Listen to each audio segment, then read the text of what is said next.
Nick, Diane Abbott in the last few minutes has said that she has been told that she cannot stand as a Labour MP at the general election, and it comes after, just 12 hours after she got the Labour whip back from the party last night, and it appears to confirm those reports that we've seen in the Times newspaper that there was a potential deal on the table for Miss Abbott to get that whip back and allow her to essentially stand aside with some sort of dignity, being welcomed back into the fold, but essentially a deal that was potentially being done with the Labour leadership that she could stand aside. Obviously, she's had such a long career in Parliament. She's almost 70. There are a lot of people saying, Diane, do you really want to stand again anyway? But obviously this will upset a huge amount of the Labour Party, Nick. Obviously, Jeremy Corbyn, her ally and friend, has already been told that he is not able to stand. It's being seen by the left of the party as an attempt to purge them out. And she's obviously got quite widespread support, not just on the left, but throughout the Labour Party. So how did we get here, Nick? 13 months of uncertainty for Diane Abbott. She wrote in a letter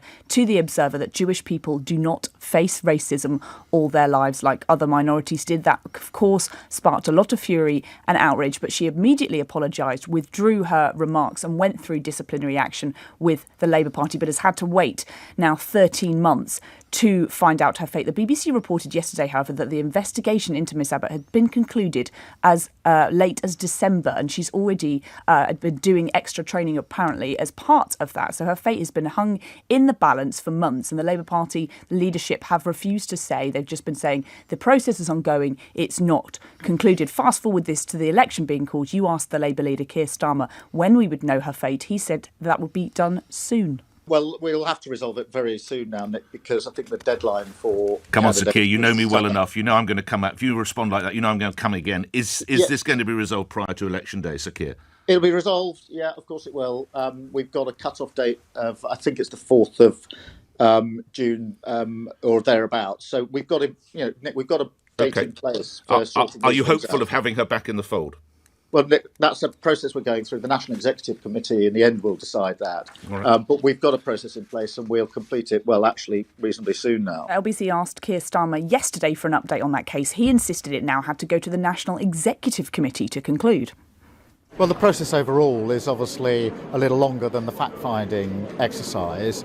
But in the end, this is a matter that will have to be resolved by the National Executive Committee, and they'll do that in due course. So, Nick, it appears that this has just entirely broken down these relations between Diane Abbott and the Labour Party. It seemed like there was some sort of back channel to try and get her to step aside with dignity, but that appears to have gone by the wayside now. She's been told she cannot stand as a Labour MP. The question now is, will she run as an independent? And obviously, after 37 years in Parliament, it's not quite clear if she wants to do that or not. Friends of Diane Abbott say they are unclear about whether she would stand against her. It's clear that she's not as upset with the Labour leadership as potentially Jeremy Corbyn has been. Friends of hers say that they do not know what she's going to do next. But obviously Jeremy Corbyn running as an independent, could we see her do the same?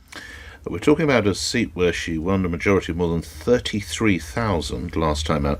You referenced training. This is presumably some kind of awareness training, is it, that they asked her to go on? Yes, according to that Newsnight report from the BBC, that she was asked to do some sort of anti-Semitism training and racial bias awareness training after making what many people did see as very offensive comments when she was talking about how Jewish people did not face the same sort of racism. But look, I think the situations with her and Jeremy Corbyn are quite different. A lot of people say, look, she did apologise, unlike Jeremy Corbyn. She did go through the process. She tried to cooperate. And a lot of people think she's been treated quite poorly by the Labour Party. We are sickened and disgusted by this news, as you can possibly imagine. You know, the way that Keir Starmer has treated Britain's first black woman MP is nothing short of appalling, vindictive and cruel. And let's be clear, Nick, Starmer's actions in forcing Diane out are a slap in the face, not just to Diane, who has smashed through more glass ceilings in her career than Keir Starmer has had hot dinners.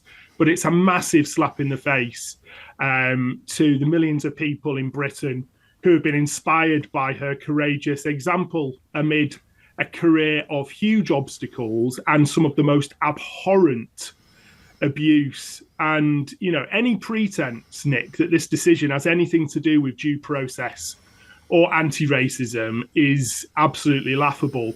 You use the word, Martin, you use the word abuse. Many would say that she was abusive towards Jewish people and others, of course, with the material in The Observer.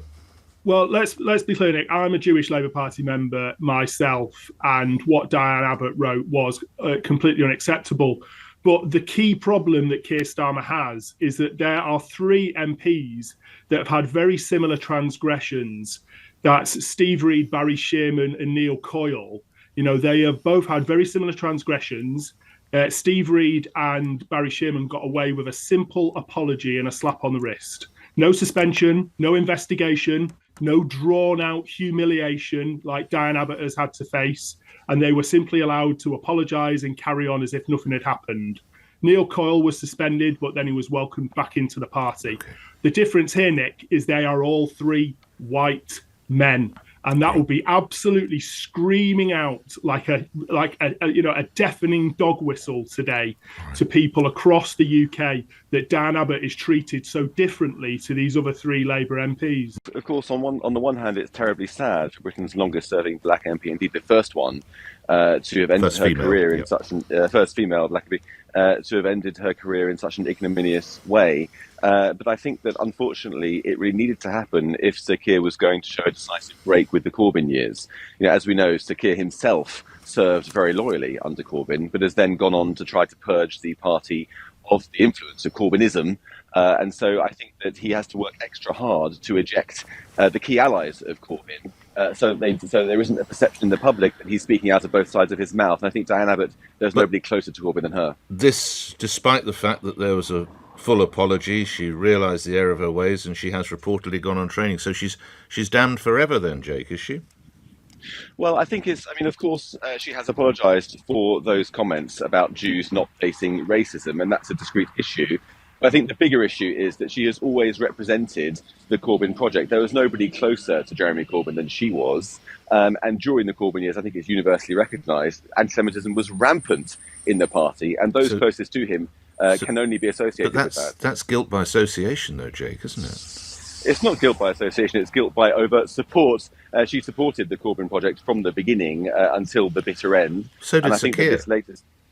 So did Sir Keir. I mean, you're absolutely right. I think there are question marks for the electorate to answer about that. But he, unlike her, has very much set himself against that anti-Semitism since Corbyn fell and Keir took over, unlike Diane Abbott. So lastly, Jake, one undoubtedly stupid article or letter that was poorly phrased, clumsily delivered and wrong, that does for her politically. I don't think that's a fair representation of that article. Okay. It was part of a theory, a critical race theory, a world view that seeks to deprive Jews of their own history of racism, because it places them in a position of power and says, because you're powerful, allegedly, you cannot be a victim of racism. That is inherently anti-Semitic. It's more than just a clumsily phrased letter.